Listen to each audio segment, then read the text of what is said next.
تو استدلال کے مسئلے میں جب بھی آپ کوئی مسئلے میں استدلال کریں تو صحابہ کرام کی فہم کو مد نظر رکھنا ضروری ہے، مد نظر رکھنا ضروری ہے۔ آپ پوچھیں گے کہ صحابہ کرام کی فہم کو کیوں مد نظر رکھنا ہے؟ ایک تو آیتیں اس بات پر گواہی دے رہی ہیں، اور خود نبی کریم صلی اللہ علیہ وسلم جو حدیث الافتراق ہے اس میں فرما رہے ہیں کہ کامیاب ہونے والی جماعت کون ہے؟ ما انا علیہ اليوم واصحابی، میرے اور صحابہ کے طریقے پر چلنے والے۔ اور خود نبی صلی اللہ علیہ وسلم ارباز بن ساریہ رضی اللہ عنہ کی حدیث میں کیا فرما رہے ہیں؟ سنن نبی داؤد وغیرہ کی روایت، فعلیکم بسنتی وسنت الخلفاء الراشدین المہدیین من بعدی، کہ میری سنت کو لازم پکڑو اور خلفائے راشدین کی سنت کو لازم پکڑو جو کہ ہدایت یافتہ ہیں، نیک اور ہدایت یافتہ ہیں۔ نبی صلی اللہ علیہ وسلم چاہتے تو صرف یہ کہہ سکتے تھے میری سنت کو لازم پکڑو، بات ختم ہے، لیکن ساتھ ساتھ آپ نے صحابہ کرام کو بھی جوڑ دیا، خلفائے راشدین کو بھی جوڑ دیا۔ کیوں؟ وجہ کیا ہے؟ وجہ یہ ہے کہ عملی تطبیق دینے والے اس دین پر پریکٹیکلی طور پہ، عملی طور پر دین کی نمائندگی کرنے والے کون تھے؟ صحابہ کرام تھے،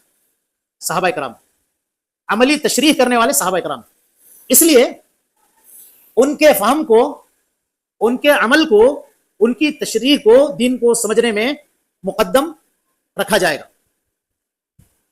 ایک ابن مسعود رضی اللہ عنہ کا اثر آتا ہے، اس میں انہوں نے صحابہ کرام کی فہم کو کیوں لینا چاہیے اس کی افضلیت کے بارے میں فرماتے ہیں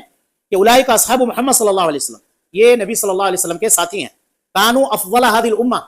یہ امت کے سب سے افضل ترین مقدس شخصیات میں سے ہیں، ابرها قلوبا، ان کے دل بہت نیک ہیں، واعمقها علما، علم کے اعتبار سے بہت گہرے ہیں، واقلها تکلفا، اور تکلف کے اعتبار سے تکلف سے بہت دور ہیں، اختارهم اللہ لصحبت نبیہ، اللہ تعالیٰ نے ان کو اپنے نبی کی صحبت کے لیے چن لیا ہے، ولی اقامت دینہ، اور اپنے دین کو قائم کرنے کے لیے، فاعرفوا لهم فضلهم، تو لہذا ان کے فضیلت کو، ان کے فضائل کو پہچانو، واتبعوهم على اثرهم، ان کے نقش قدم پر چلو، ان کے طریقوں پر چلو، ان کے نقش قدم پر چلو، وتمسكوا بما استطعتم من اخلاقهم وسيرهم، کہ ان کے اخلاق اور ان کے کردار کو جہاں تک ہو سکے مضبوطی سے تھام لو، صحابہ کرام کے اخلاق کو اپناؤ، ان کے کردار کو اپناؤ جہاں تک ہو سکے، فإنهم كانوا على الهدى المستقيم، اس لیے کہ یہ صراط المستقیم پر قائم تھے، ہدایت پر قائم تھے، سیدھی راہ پر قائم تھے۔ امام ابن عبد البر نے اپنے جامع بیان العلم و فضلہ میں اس روایت کو نقل کیا ہے۔ بھائیو، یہ وجوہات ہیں جس کی وجہ سے ہمیں صحابہ کرام کی فہم کو فالو کرنا چاہیے استدلال کے موقع پر۔